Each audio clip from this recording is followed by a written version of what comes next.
Shabbat Shalom. Shabbat Shalom. Good morning, everyone, and Shabbat Shalom. The story this morning is from the book of Numbers, Parashah Shalach Lecha.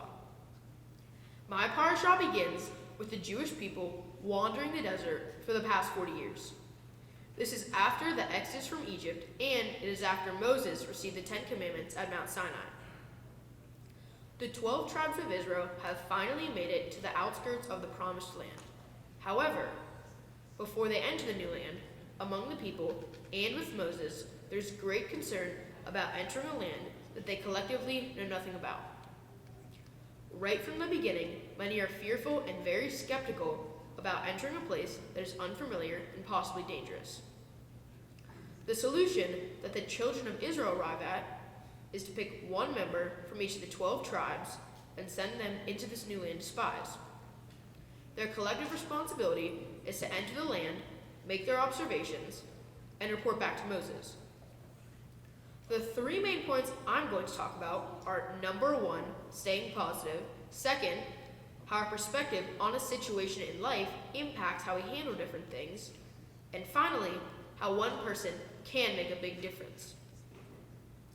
The idea of sending in the 12 spies was for them to enter this new land incognito and then to report back what the indigenous people to the Promised Land were like.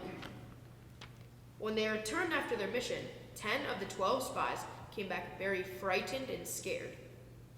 This group of 10 spies tells Moses that taking back the Promised Land of Canaan will be absolutely impossible, even with God on their side.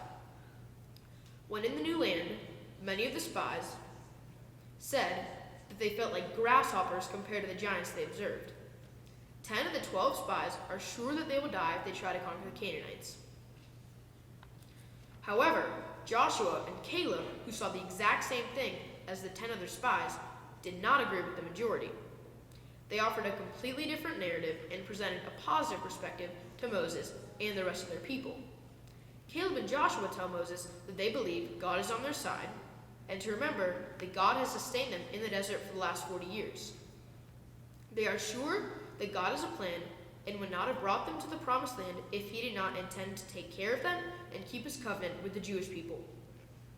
Through the study of my parashah with Rabbi B, I've come to believe that if it was not for just 2 of the 12 spies speaking up and going against what the majority were telling Moses, there's a good chance the Jewish people would not be here today. The Jewish people would not have entered the land and ended up like the Bedouin people, living a nomadic life in the desert, constantly on the move. To me, this passage demonstrates how in life you always have to try to stay positive and have a good attitude. Otherwise, you might see things very differently. This is especially true today when using social media or texting, like sending a text that could have a double meaning. How many times has a simple punctuation caused confusion or been upsetting because of how we interpret our texts, emails, or social media postings? In my family, for a long time, we have talked about the difference between ready, fire, aim versus ready, aim, and fire. How many of us have been upset and made decisions in the moment that we regretted? Sometimes, when we are very upset, we do not always think things through. This can happen when you yell something negative at a parent or someone you really care about and love, but you really don't mean it. The bottom line is that perspective and keeping a positive attitude can change everything. Another great example of how one person can make a big difference is LeBron James. Everyone in the state of Ohio, and especially my Saba, really disliked him for how he left the Cleveland Cavaliers to play basketball in Miami. However, 4 years later, our perspective changed after he decided to come back to his old team and when he wrote a 5-paragraph apology letter to all of his prior fans that basically said, "I was young and dumb when I left Northeast Ohio. Yes, I got my championship rings, and yes, I had a great time in Miami. However, I'm sorry and I'm coming home." He further went on to write that he always thought that he would finish his career back in Cleveland where he belongs. And now, he has transformed the Cleveland Cavaliers into a championship caliber team. One determined person can make a big difference. Just think back to when people used to burn his jersey, and now he's once again become the favorite player of many fans. Words to live by. Do your best to keep a positive attitude and put things into perspective. Now, I would like to thank all of my out-of-town family that have helped make this day so special. Thank you to my Cleveland and Cincinnati cousins, aunts, and uncles. Thank you to Grandma Bobby and Grandpa Al for coming to Columbus to be with all of us on my special day. One of my father's best friends since he was a kid in Warren, Ohio, is here with me celebrating today. Thank you, Uncle Bruce. Our trips to Warren were always special because of you. Also, thank you to Cindy, who has been my mom's best friend since 7th grade, for coming with her husband, Mark, all the way from Florida. I also want to thank my dad's very good friend from California, Dennis, who is here after being in Bali and then the French Open. Dennis, thank you for going so far out of your way to be here. A special thank you to Barb and Howie Gerson. You have been a part of our lives since I was a baby, and we think of you as family. What is there to say about my second family, the Levines? I love all of you, and to have a sister like Busy and a best friend like Andrew is awesome. Thank you for all of the Hawaii trips, all of the fun activities, and for always being there for me. Your family is the best. Not everyone is lucky enough to have a godfather like mine. Thank you, Aunt Clementine and Godfather, for all the sleepovers, paintballing, and providing me the opportunity to spend time with my cousins Sasha and Nathan.